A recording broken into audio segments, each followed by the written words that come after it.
Fala, massa do Galo, bem-vindas e bem-vindos a esse pós-jogo de Bragantino 2, Atlético 0. Como eu dizia, jogo adiado da 37ª rodada, um resultado muito ruim, né? Um resultado muito ruim, porque é o último jogo do Atlético antes de viajar para Assunção, em busca da grande conquista no próximo sábado, diante do Lanús.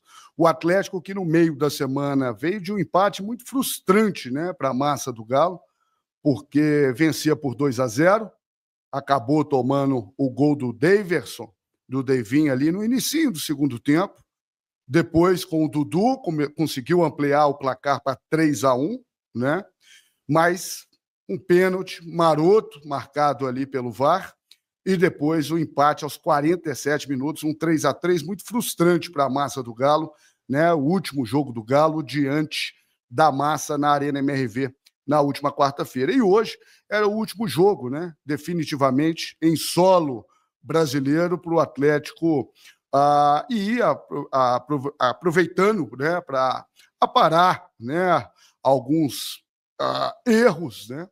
Erros esses que voltam a preocupar o torcedor do Atlético, né? Porque hoje, apesar de um primeiro tempo relativamente equilibrado, pelo menos até os 26 minutos, acho que o Atlético estava até melhor da partida, o time do Bragantino começou através do John, como deu trabalho o John pelo lado esquerdo do Bragantino ali para o Saravia, né? E começou ali com o John batendo por cima e depois uma sequência muito grande com o Lucas Barbosa, com o Sacha, né? Para vocês terem ideia, aos 26 minutos o Atlético tinha 5 finalizações contra apenas 2 da equipe do Bragantino e terminou o primeiro tempo eles com mais finalizações a partir desse lance aos 26 minutos, né? O jogo acabou ficando de certa forma equilibrado, mas o Bragantino teve uma sequência de 3, 4 lances ali, né, no primeiro tempo, e o Sacha, inclusive, desperdiçou, tentando dar uma cavada ali. O jogo terminou 0-0, né, o que seria, de certa forma, pelo andar da carruagem, um resultado até bom, um resultado até importante, um resultado interessante, né? No intervalo, o técnico Jorge Sampaoli já promoveu a entrada de Alexander, que é titular desse time, no lugar do Fausto Vera, que mais uma vez não esteve bem. O Atlético começa esse segundo tempo até com um pouco mais de intensidade, né? Tem uma falta cobrada pelo Hulk, que o Cleiton, que passou pela base do Atlético, vai muito bem fazendo uma ponte ali, botando para escanteio. Depois o Bernard cobra um escanteio ali e essa bola cruza toda a área, né? Ela vai ali no pé do Hulk, a bola cruza toda a área, chega ali na ponta direita para o Dudu bater firme também, obrigando o Cleiton a fazer uma grande defesa, isso aos 6 minutos do segundo tempo, né?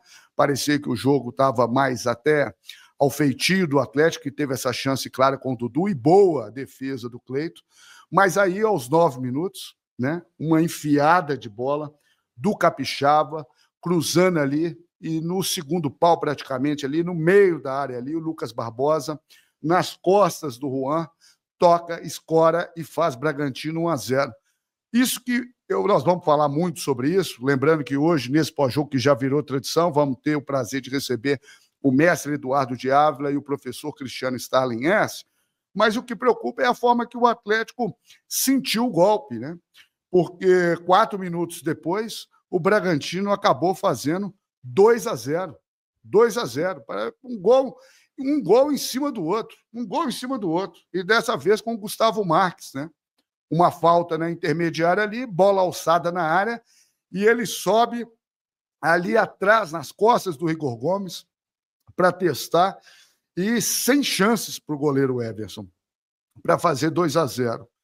E o Atlético sente tanto que 2 minutos depois é a vez do Gustavinho, né? O Everson tem que sair para se virar ali, um bate-rebate, quase que o Bragantino faz o terceiro em menos de o quê? Em menos de 10 minutos. Primeiro gol aos 9, o segundo aos 13, esse seria aos 15, né? Então, em menos de 5 minutos, o Atlético poderia estar perdendo de 3-0. Né? E o Atlético não conseguiu se achar no jogo, e isso é muito preocupante, né? Porque o Atlético sofreu muito ao longo de 2025, né? Com a questão anímica, né? E com a questão da concentração. O jogo passado, o próprio Everson, no empate diante do Fortaleza, falava sobre essa falta de concentração. É claro que o foco está todo no dia 22. É claro que dia 22 é o jogo mais importante do ano para o Atlético e para a massa do Galo, obviamente. Mas ainda bem que não tem jogo no meio de semana, né? O Atlético jogaria com o Palmeiras, um jogo que foi adiado, até por uma questão de protocolo. O Atlético precisa estar em Assunção até a quarta-feira, né? Até meia-noite da quarta-feira. Então não tinha a menor condição realmente de jogar e de viajar, né? Mas ainda bem, porque a sensação que dá que desde que o Atlético venceu o Vozão, venceu o Ceará, venceu o próprio Sport Recife de viradas, final de semana passado, por 4-2, né? O Atlético parece que chegou nos 43 pontos ali, porque o que nós vimos naquele 3-3 diante do Fortaleza não pode acontecer, né? Levando em consideração realmente essa decisão do dia 22, né? Você está vencendo de 2-0, aí toma um gol no início do segundo tempo, como eu dizia, toma 3-1 e permite o empate. O Everson admite essa falta de concentração. E hoje, como eu disse, como eu vinha dizendo, o Atlético fez uma partida até os 26 minutos equilibrada, tinha mais finalizações, até o John ter esse lance por cima, e aí o Fortaleza vai criando uma chance atrás da outra, né? O Atlético acaba respondendo no primeiro tempo, uma bela jogada do Dudu, né? Ele pega atrás da linha do meio de campo ali e costura 3, 4 e rola para o Bernard. Que vocês repararem o lance ali, o pé de apoio dele, o esquerdo ali, acaba desequilibrando e ele tenta tirar, já caindo, e a bola acaba saindo, né? É uma resposta do Atlético ainda no primeiro tempo. Mas depois de sofrer esses 2 gols do Lucas Barbosa aos 9 minutos e do Gustavo Marques aos 13, né? O Atlético não mostrou força realmente para tentar diminuir ou qualquer coisa nesse sentido, né? O técnico Jorge Sampaoli, aos 34 minutos, acaba promovendo algumas substituições, como a saída do Hulk, do Dudu e do próprio Bernard, para a entrada do Renier, do Caio e do Scarpa, isso aos 34 minutos, mas o panorama do jogo ficou nesse sentido, né? O time do Bragantino finalizando mais do que o Atlético, tendo mais posse, né? Chegou a finalizar 20 chutes ao gol, né? O Atlético apenas 11, né? Então pouco produziu no segundo tempo. E o que preocupa muito a massa do Galo, daqui a pouco eu vou registrar a sua participação, é sempre muito bem-vinda a sua participação. Quem conhece o nosso pós-jogo sabe que a gente valoriza muito, sem dúvida alguma, a participação da massa, né? Quero entender qual é o sentimento em relação a essa derrota diante do Bragantino, do Massa Bruta, e qual é esse sentimento para o próximo sábado, né? Mas eu vejo muitas pessoas falando aqui já do Atlético ter tomado 7 gols nos últimos 3 jogos, né?